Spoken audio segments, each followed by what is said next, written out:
Good evening. Good evening. How are you? I'm blessed. How are you doing? Man, I'm well. I'm feeling good. Had a great day today with the little one. So, you know, Oh, I you feel got kids? sorry. You got kids. I got kid. Yes, Kid. kid. That's, Un. that's wonderful. Yeah, man. He's growing. He's growing. So I'm very thankful for that. Man, what have you been doing today? Like I actually want to know what is the day in the life of female Master P include? It was a very, what's the word? I haven't been to sleep in 3 days, honestly. Uh, Really?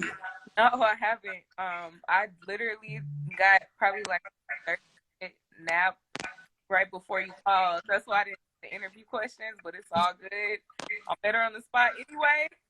For Um, sure. Yeah, I actually just switched over my new website. So now it is thedesiree.com. And Okay.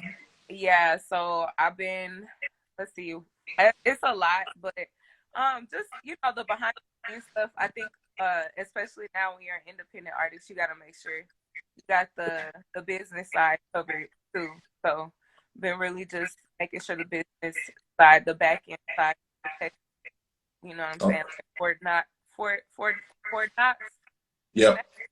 Yeah, locking everything up real good. So yeah, Most definitely. Most definitely. I can understand having to make sure that end is taken care of. It's funny for me, like doing these. I like to just focus on just, hey, doing the interviews, researching a person, making sure that like I actually have things to ask them. yeah, building up my interest as well as the delivery, actually sitting down with them and talking. I like focusing on that, but all there's just so much other things business wise that you have to deal with. yeah, for sure. It is. It. And a lot of people don't know that, especially with women. For some reason, I think people think if you model or if you act or do music or whatever, that you just kind of sit around and play with your feet all day, and then when you got a gig, you go do the gig, and you like just beautiful all the time. Um, but yeah, we fart like everybody else, so I don't know. And, you play sitting around playing with your feet is hilarious. Hey, I'm keeping that. Yeah, Oh, like it's just like we really work too, especially when you're indie. We really really work hard behind the scenes. most definitely. Speaking of modeling, it kind of like takes me into some of the things that I want to ask you about. Now, you've been modeling since you were 6. Uh, Yeah. Shout out to what? Raven too, because Raven is the one who introduced me to you in the first place. That's my home. That's my sister. Oh, And for sure. yeah, I met her modeling, and Raven knew you and grew up with you. So Yep. yeah, shout out to Raven all day. Oh, that's an yo fam. Hi. I'm like, Hey Ray. but yeah. So what like you were modeling since you were 6. What got you into that industry, and like what's keeping you there? Um, Honestly, God is keeping me in this industry because it's been a couple times, more than a couple times, where I wanted to tap out. Yeah. But God, honestly, I ask Him every single day. So if you want me to do something else, if you want me to like move around from this, just reveal it to me, help me, feel it and deeply understand that like it's over with. But He always just puts me deeper and deeper back into it. Like He helps me meet a person that day. He just always blesses my steps. That's all I can ask for. Um, my mom started me off when I was 6. I was a huge tomboy. Like when I say Aaliyah is like one of my favorite musicians, I can relate to her so much. Like my dad has 15 brothers and one sister, right? Right. They all had sons, and I'm the only girl. So Hmm. Altogether, counting my mom's side, I have 30 boy cousins and like maybe 2 girl cousins, but the girl cousins live pretty far. So I Right. was raised around dudes, like, and Right. I spit. I was like, my mom had to put me in like etiquette classes and like just kind of helped me get that girly side together. So she really started me off modeling just to build my confidence up because I was just always with them, like, and I didn't know anything else. So if I did some weird stuff with my dress on or whatever, I didn't know the difference. You So was out there playing football with your dress on? yeah, like all that, like basketball. And then I'm almost, a lot of people don't know I'm like almost 6 feet tall. I'm like 5'10", so like they were, you need to play basketball, like you need to be out here with us. Like even the uncles was like, Desiree, go on up out there with them. Like this might be your career path, sweetheart. So I didn't really stick with basketball. I like volleyball a little bit more, but yeah. Right. I mean, isn't that the most randomest of like all like stigmas that you could possibly get? You are tall. You should play basketball. Like as Bro, immediately, like that's the girl, first thing even if everyone you a goes. girl, it's just like it's a girl or boy. If you tall, you know what you need to do. Like it's a brand new idea, and they never heard of it before. I had $1 for how many times? Like probably Fam, rich. I How promise. tall are Like, you? huh? How tall are you?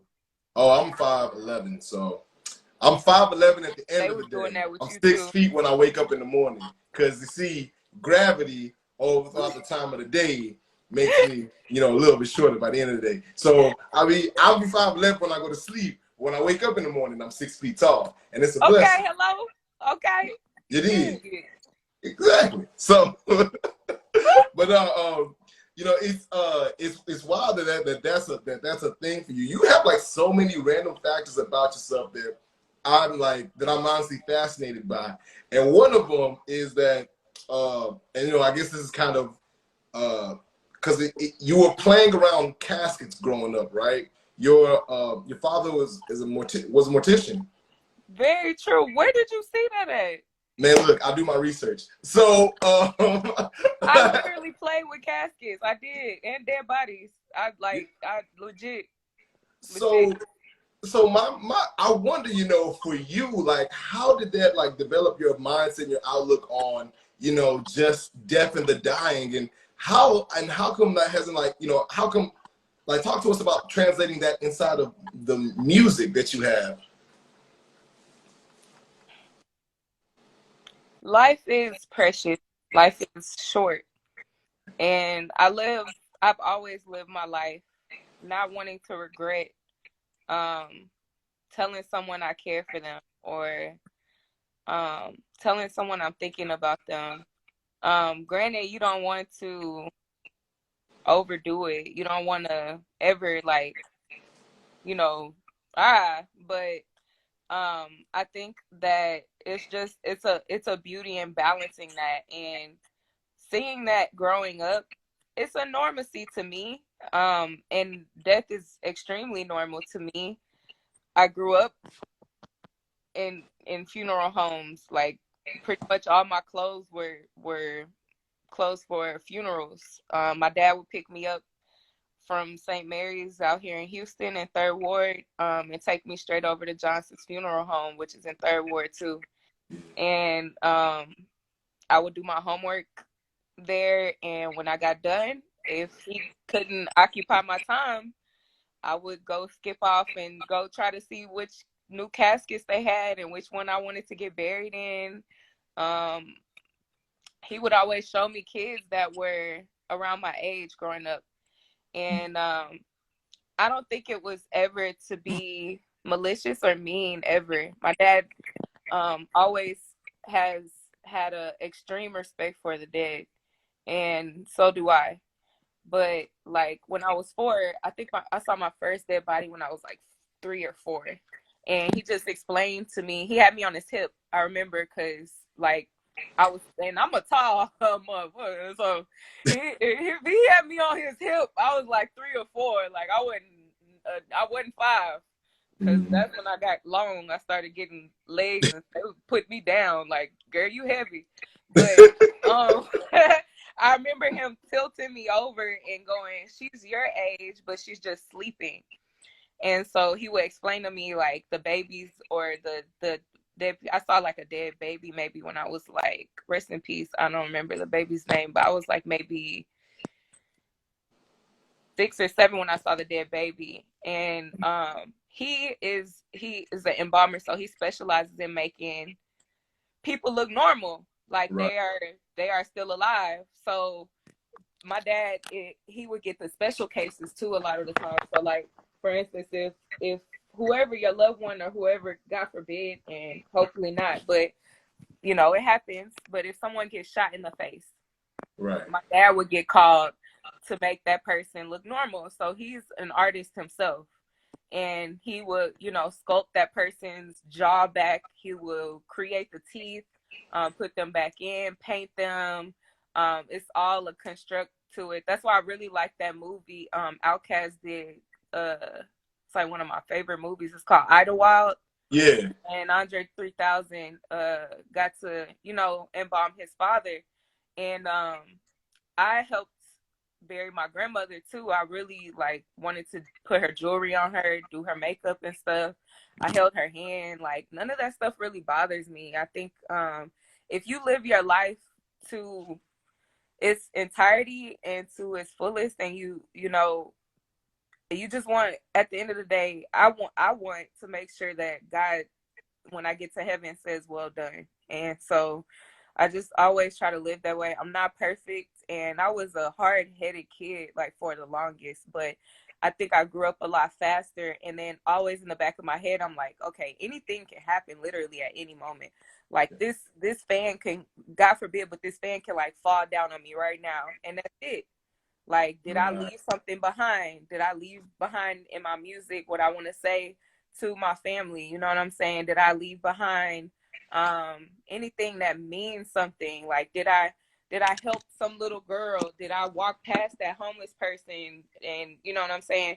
I got beef with like maybe one homeless person. He be showing his little wee wee to kids. I don't like that. What? But everybody else, we good. But yeah, you try to live your life. You try to live your life to its entirety, and as long as God can say well done to me, then I don't care who else judges me, man, like at all. That's real. I wonder, and I know like it's kind of a dark tangent, but I want to kind of like explore this for a little bit Please because do. you recently uploaded a photo, amazing photo by the way. I love the red. I'm very much into the colors, as blind as I am. Um, you know,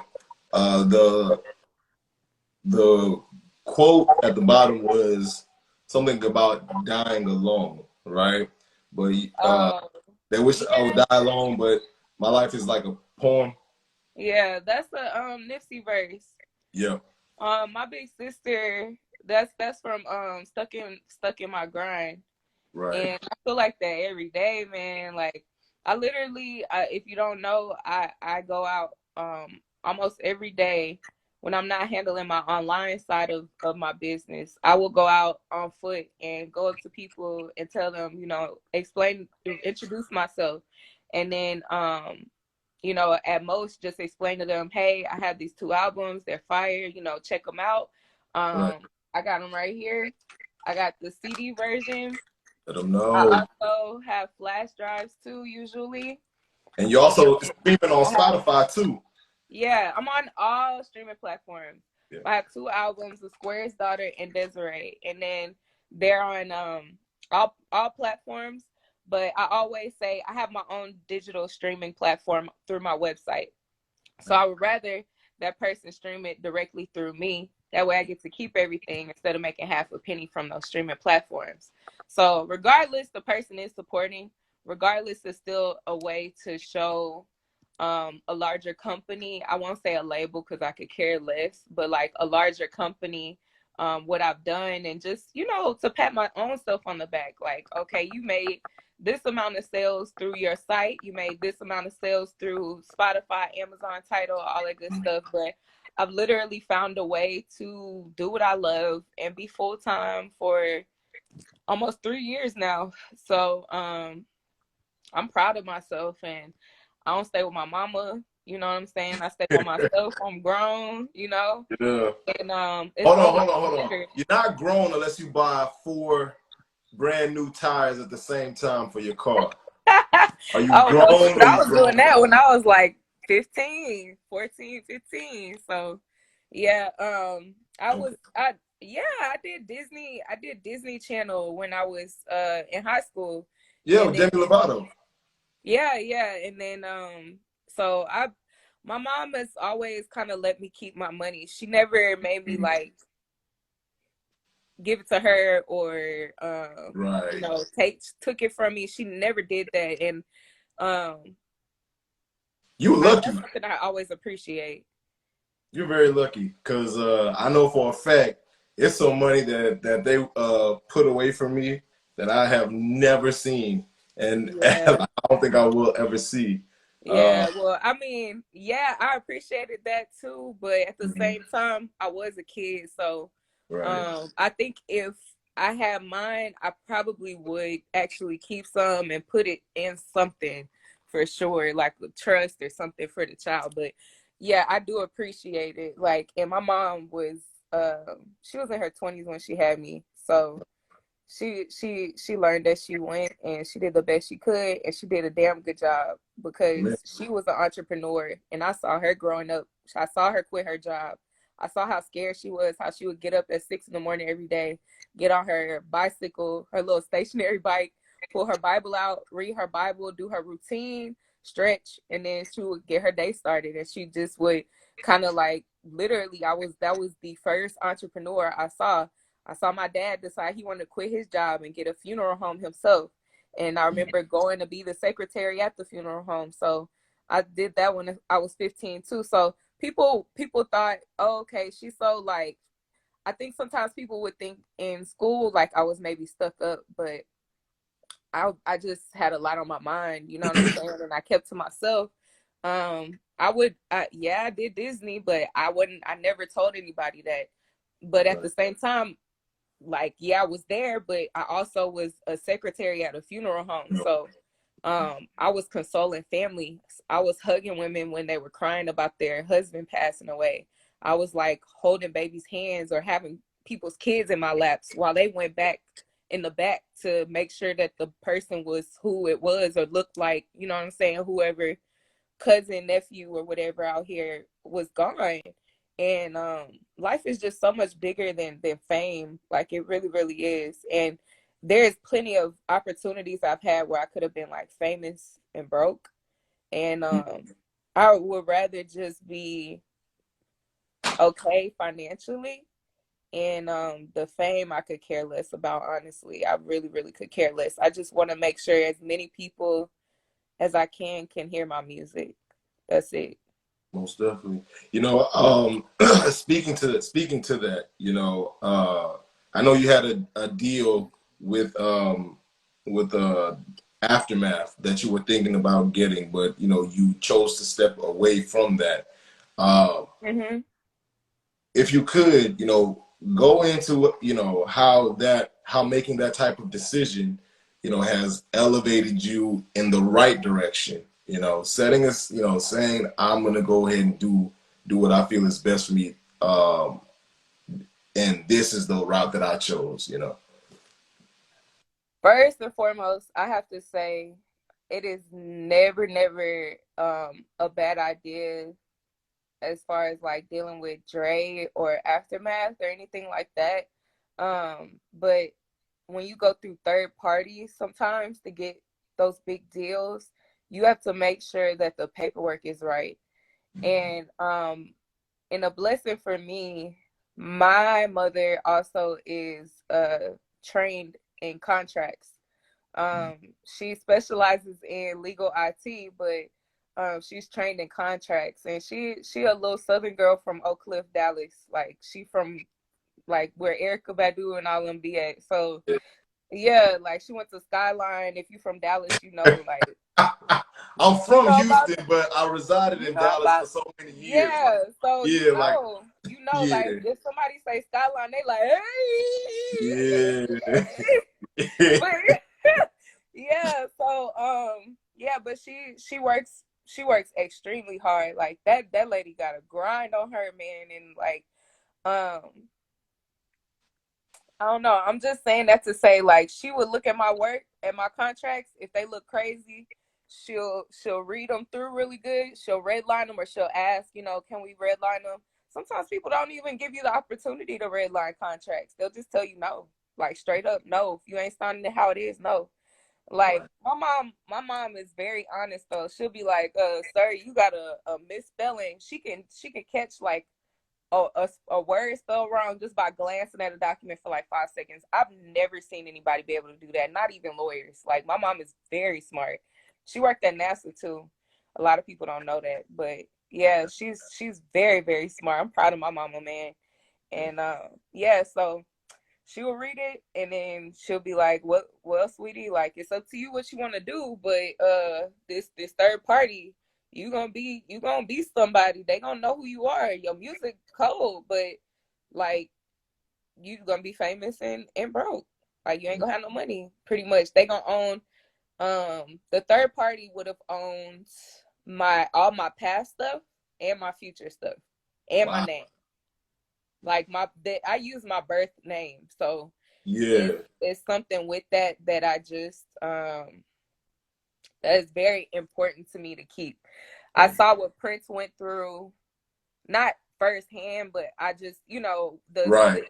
it's a sadness to it when someone tries to take your name from you and own it.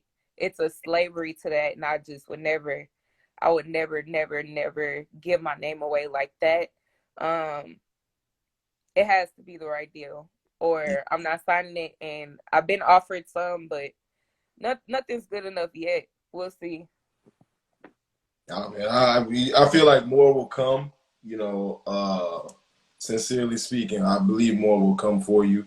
Um, Yeah, but I feel like you doing it, the manner in which you're doing it.